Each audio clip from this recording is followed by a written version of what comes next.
Greg Abbott walked in like he owned that damn room. You could see it in his walk, shoulders back, chin up, that trademark Texas confidence, like he was untouchable. Cameras flashing, staffers whispering, the press leaning in, waiting for his opening line. He had that little smirk, the kind politicians wear when they think the day's already won. Yeah, he thought this was going to be just another smooth hearing, one more easy win. He called it the Public Safety Bill, over and over, like a slogan, like he'd rehearsed it in front of the mirror. Public safety, protection, community first. Every word carefully chosen, every pause meant to sound presidential. But here's what nobody saw coming, the calm before the chaos. Because sitting just a few seats away was Jasmine Crockett, quiet, watching, letting him talk, not interrupting, not flinching, just waiting for her moment. Now here's where it gets wild. When Abbott spoke, the room leaned forward. But when Crockett finally opened her mouth, the room froze. It started subtle. You could feel the shift in energy. The reporters stopped typing for a second. The committee staffers looked up from their phones. Something in her tone made people pay attention. Because Jasmine Crockett doesn't do political theater. She does precision. And Abbott, he didn't realize he was walking straight into it. She didn't yell, she didn't grandstand. She just smiled and asked the one question that would change the entire tone of the hearing. Now, I'm not going to spoil it yet, because to understand why that question hit so hard, you've got to see what Abbott had built first.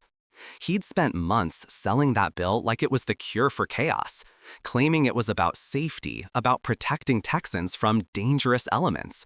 He threw around buzzwords like accountability, order, law enforcement support, and the crowd ate it up. But here's the kicker. Every single line of that bill had a shadow. Hidden clauses, quiet add-ons, the kind of political fine print nobody reads until it's too late. And Jasmine, she read it. Every page, every note. She came in ready. She let him talk himself into a corner. And when he finished, she leaned forward, locked eyes, and said the line that cracked the whole defense. I'm not giving it away yet, because what happens next, you'll want to see it to believe it. But let's just say this. Greg Abbott's confidence turned into overconfidence, and that's when the fall begins. The camera zoomed in. His team went stiff, like they could feel what was coming. The tension was so thick, you could hear the clock ticking in the back of the room. And Crockett, cool as ice, starts to pull threads.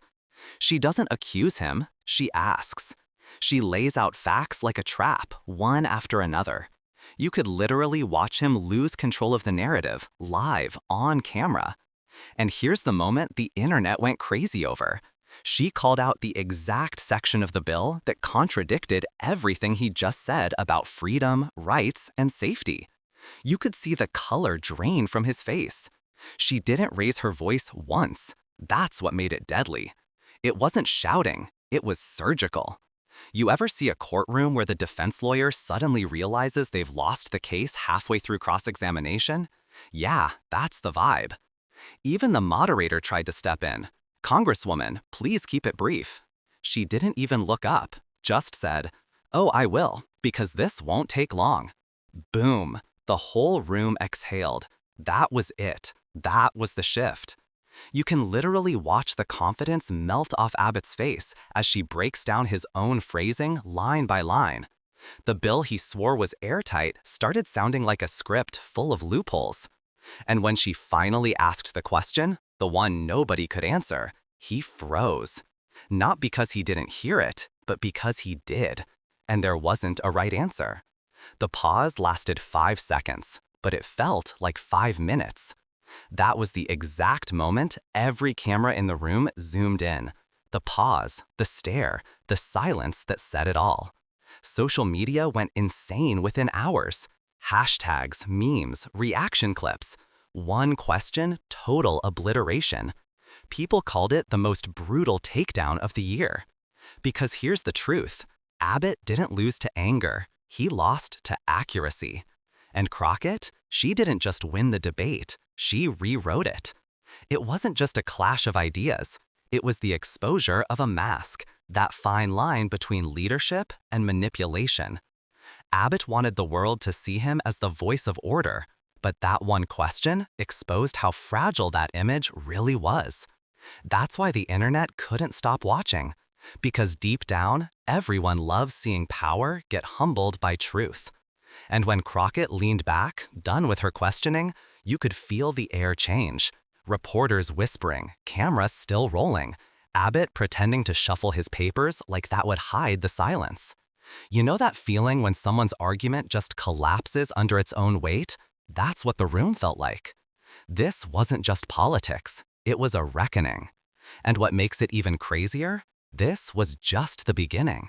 Because what she uncovered next, that's when it stopped being about one bill and started being about everything that came before it. That's what we'll break down in the next part. The question heard across the country, when silence became the headline. Stay locked in. You're about to see why this one moment didn't just go viral, it became history. You ever seen a moment so sharp it cuts straight through the noise? That was this. Jasmine Crockett didn't raise her voice. She didn't have to. She dropped one line, just one, and you could literally see Greg Abbott's confidence drain out in real time.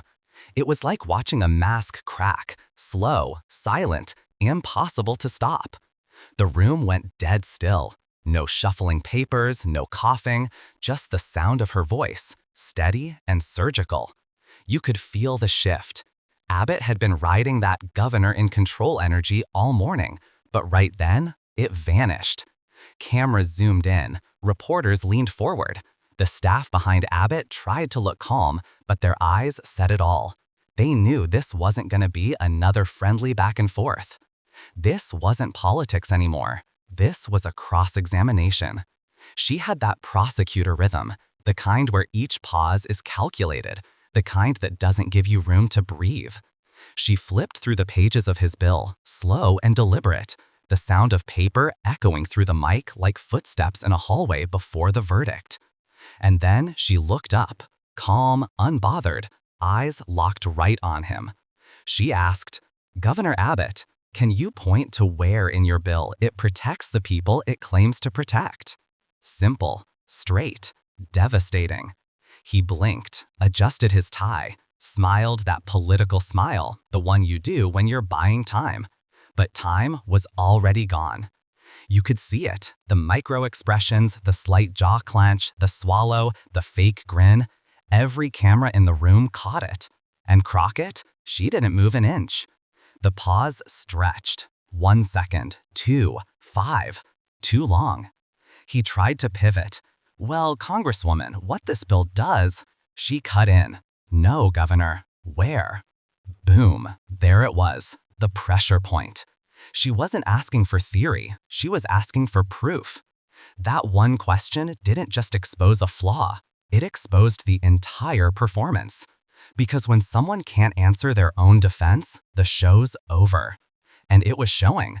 Abbott's tone changed. He started talking faster, words tripping over each other, trying to reframe his argument mid-sentence. The media smile faded. This was live. No edits, no spin room, no time to fix it. The committee chair looked uncomfortable. A few people coughed. You could see one aide scribbling notes like they were writing an escape plan. Meanwhile, Crockett just leaned back, watching him talk himself deeper. She didn't interrupt again. She didn't need to. The silence was louder than any rebuttal. That's when the murmurs started. You know that low hum that rolls through a crowd when they know something historic just happened? Yeah, that. Abbott tried again. "Congresswoman, what you have to understand is..." She tilted her head. "Governor, what you have to understand is, the people you're calling a threat are the ones you're supposed to protect." And that line hit like a hammer. You could feel it through the screen. The words weren't shouted, they were measured, the kind that stick, the kind that echo. Every sound tech, every reporter, every viewer watching live knew this was the clip, the one that would go viral before the hearing even ended. You could practically hear the keystrokes. Jasmine Crockett destroys Greg Abbott, live. It wasn't about volume, it was about precision. Every question she asked after that built on the first one, pulling apart the bill word by word. And Abbott, he kept tripping, trying to fill the silence with jargon, with phrases like policy framework and long-term safety outcomes, but it didn't land. It sounded hollow now. Because Crockett had already done what great cross-examiners do. She flipped the burden. Suddenly, he was the one defending every sentence, every word, every comma. She didn't gloat, she didn't smirk, she stayed professional, which somehow made it even colder, more devastating. The camera cut between their faces, her calm and steady, his cracking under pressure. And that's when the audience at home started realizing this wasn't just one question, it was the right question. The kind that doesn't need a mic drop because the silence does it for you. By the time Abbott finished fumbling through his last sentence, you could see he knew. The narrative had flipped. The public safety slogan was dead. And Crockett, she ended it perfectly. "Thank you, Governor. I think we've all seen enough." The chair called for a short recess. People stood up, whispering, texting, replaying what they just witnessed. Staffers rushed out. Cameras stayed locked. And that's when the first tweet dropped. One question, total obliteration. Then another, and another. Within minutes, the moment was everywhere. Clips hit TikTok. Commentators broke it down frame by frame, like a courtroom highlight reel. Every pause, every blink, every glance, dissected, replayed, captioned. She ended him without even raising her voice. And the beauty of it? She didn't just expose his argument, she exposed the illusion behind it. Because for months, Abbott had built that image of control, of authority. But Crockett reminded everyone watching that truth doesn't need power to be loud. It just needs clarity. The internet crowned her the MVP of the hearing before it even ended. The hashtags trended. Hashtag Crockett question. Hashtag Abbott exposed. But while the crowd celebrated, something else was happening behind those doors. Abbott's team was scrambling, drafting statements, planning damage control, figuring out how to spin what was about to hit the evening news. And Jasmine, she walked out, calm, collected, smiling just enough to say she knew exactly what she'd done. Because what came next, it wasn't just a question, it was a demolition, piece by piece, line by line. And if you thought this one moment was intense, wait till you see what happens when she starts tearing down the rest of that bill in the next part. Because this hearing wasn't just about words anymore. It became a dismantling of power, live, for the whole country to see. Stay locked in, because the next segment is where the gloves come off. You ever watch someone realize mid-sentence that they just lost the argument? Yeah, that's what happened right here. Greg Abbott thought he was still in control, still commanding the room. But in that exact moment, you could see it click behind his eyes. The defense was gone. The thing about Jasmine Crockett, she doesn't attack, she dismantles, piece by piece, word by word. And this time, she was armed with Abbott's own words. The hearing picked up after the recess, but the energy had flipped. You could feel it in the way people looked at her now. No longer the challenger, but the one running the show. Abbott tried to reset, came back with his notes stacked high, probably thinking he'd recover his footing. But the moment he opened his mouth, she was already 3 moves ahead. He started talking about clarity and public protection, trying to sound confident again. You know, that tone politicians use when they're trying to pretend nothing happened? Yeah, that one.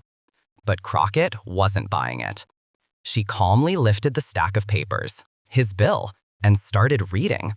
His words, his phrasing, his so-called safety framework. And the way she read them? Slow, deliberate, with that perfect balance of control and conviction.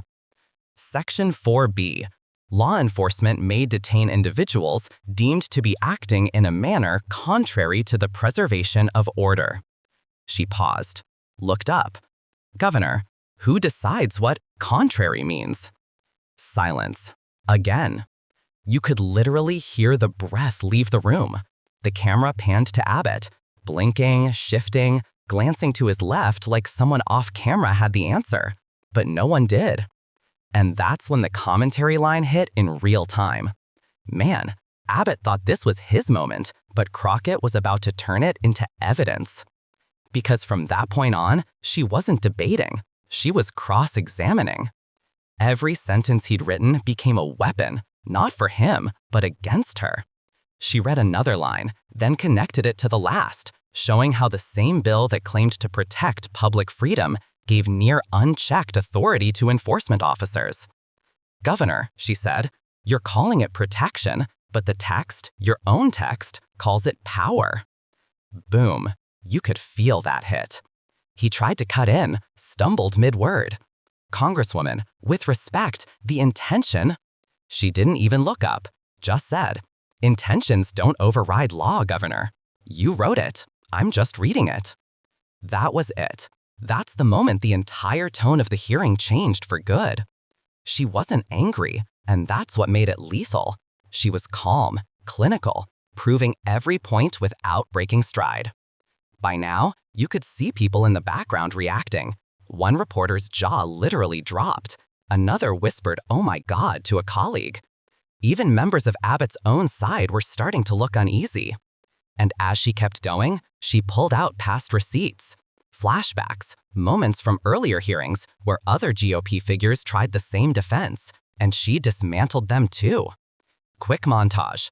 Crockett versus Mark Levin, Crockett versus Napolitano, Crockett versus Thomas. Every one of them caught off guard by the same strategy, using their own logic against them. The narrator tone kicked in. She's not yelling, she's proving. It's that rare kind of moment you only see once in a while in politics, where the truth doesn't just get said, it lands. And when it does, it doesn't need shouting, it just needs silence to echo in. Abbott tried to shift again, tried to redirect, but every pivot led straight back to his own wording. He said public order, she said whose order? He said community safety, she said for which community? He said legal discretion, she said at whose discretion? Each question hit harder than the last, not because it was loud, but because it was undeniable. And somewhere between those exchanges, you could see it. The exact second Abbott realized there was no way out. That half-second blank stare, the flicker of defeat. That's the moment that went viral. Social media exploded. People started calling it the collapse. Edits popped up with slow-motion replays of Abbott looking down, while Crockett's line echoed in the background like a final verdict. Clips captioned, "She didn't destroy him, he destroyed himself." Hashtags, the collapse. One question, Crockett effect. And honestly, that's exactly what it was. Because this wasn't rage, it wasn't chaos, it was control. Crockett wasn't trying to humiliate him. She was showing everyone watching how flimsy the argument really was. And that's why it hit harder than any shouting match could have. You can't argue with your own words. She closed her binder slowly, leaned back in her chair, and said, "I rest my case." Not as a mic drop, as a statement of fact. The silence after that lasted almost 10 seconds. 10 seconds of no one knowing what to say, how to move, what to do. It was courtroom silence, that heavy, weighty kind that only comes after the truth lands. Even the camera operators didn't cut away. They knew they were capturing history. Because this was more than a political hearing, it was exposure. Exposure of doublespeak, of manipulation wrapped in policy, of leadership without accountability. And the crazy part, Crockett didn't even celebrate. She just turned to the chair and said, "I yield my time." That's when Abbott tried to respond, voice shaky, tone defensive, but it was too late. The audience wasn't hearing him anymore. They were still stuck replaying her words in their heads. He looked smaller now, not physically, but in presence. The authority was gone. The power had shifted. You could feel the outrage, the satisfaction, the poetic justice. It wasn't just Crockett winning an argument. It was the truth winning a battle. And when she finally dropped that last line, the room went dead silent. That's where the obliteration really hit. Because the moment that silence fell, The story was already out of Abbott's hands. It belonged to the people now. And what they did with it, that's the part that changed everything. Stay tuned, because in the next part, we're going beyond the collapse. We're stepping into the fallout, where the consequences of that one question start spreading far beyond that room. It wasn't just a moment in Congress. It was a warning shot that echoed across the country. By the next morning, that one clip had gone everywhere. Twitter went nuclear. Instagram flooded with edits. TikTok turned it into a remix. 10 seconds of Crockett's voice over flashing headlines. She did it again. The question that ended the debate. Governor Abbott caught off guard, live. Every major outlet picked it up. CNN ran the segment on loop. MSNBC called it the cross-examination that shut down spin. Even Fox had to cover it, but their headline said it all. Abbott faces fiery questioning over safety bill. And here's the thing, no matter how they tried to spin it, the footage spoke louder. You can't PR your way out of silence. By the time Abbott's team posted their so-called clarification, it was already over. The internet had rendered its verdict. People weren't arguing policy anymore. They were sharing the moment, the look, the pause, the confidence collapsing in real time. Commentators broke it down frame by frame like a sports replay. One analyst said, "She didn't argue, she cross-examined him on his own talking points." Another, "That's how you hold power accountable, with receipts, not rage." The reactions weren't just from activists or party loyalists.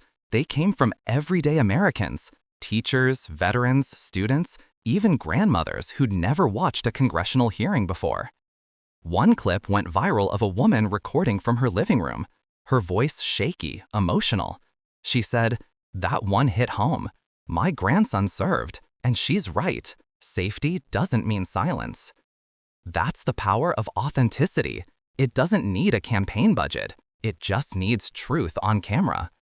Meanwhile, Abbott's office was in full scramble mode, holding emergency press calls, trying to clarify the governor's remarks. But the thing about viral truth, once it's out, it's out. You can't walk back a silence that the whole world's already heard. News anchors called it a political reckoning. Analysts said, this wasn't a debate, it was an autopsy. Because what Jasmine Crockett did that day wasn't just challenge a bill, she rewrote the entire conversation around it. Think about it. One question flipped months of narrative. One calm, measured voice cut through every talking point, and it reminded people that truth doesn't need to shout to be heard. Clips started spreading beyond politics. Reaction channels, debate commentators, even comedy shows joined in. Memes popped up with captions like, "One question, total obliteration." And while everyone else was laughing or cheering, something deeper was happening. The echo reached beyond social media, straight into living rooms, classrooms, communities that never talk politics. Teachers used it in civics lessons. Activists quoted it at rallies. Late-night hosts joked about it. Abbott got cross-examined like he was on trial for his own bill. But under the laughter was something bigger, relief. Because for once, people saw someone who didn't just perform accountability, she enforced it. And that's why the clip kept going viral. Not because of who she embarrassed, but because of what she exposed. When power meets properation and loses, people remember. You could see it in the numbers. Overnight, Crockett's name topped Google Trends. Her questioning got millions of views across platforms. Hashtags like Crockett Effect and Abbott Collapse trended for 3 straight days. But behind the numbers was a cultural shift. This wasn't just internet hype. It became proof that one voice, one question, still matters. Every time someone replayed that clip, they weren't just watching her win an argument. They were watching the truth reclaim space in a system that often buries it. And for Abbott, the aftermath was brutal. His bill, once praised as a model for security reform, got buried under public scrutiny. Experts started dissecting every line of it, journalists digging up hidden amendments. Suddenly, what was once a talking point became a legal minefield. Within a week, headlines shifted. Public safety bill faces backlash after Crockett exchange. Committee members started distancing themselves. Supporters went quiet. The echo had become a storm. And in the middle of it all, Jasmine Crockett didn't post a thing. No tweet, no press statement, nothing. Just silence. The same silence that ended the debate in that hearing room. Because when you've already spoken truth on record, you don't need to chase the noise. The noise chases you. Clips of her walking calmly out of the building started circulating. No entourage, no cameras following, just her walking down those marble steps, like someone who knew she didn't need to say another word. Commentators called it the walk that ended the week. And that's where it really hits. The real power of that moment wasn't in the takedown, it was in the calm that followed. Because silence, when it's earned, speaks louder than outrage. The internet can move on to the next headline, but this one, it stuck, it lingered.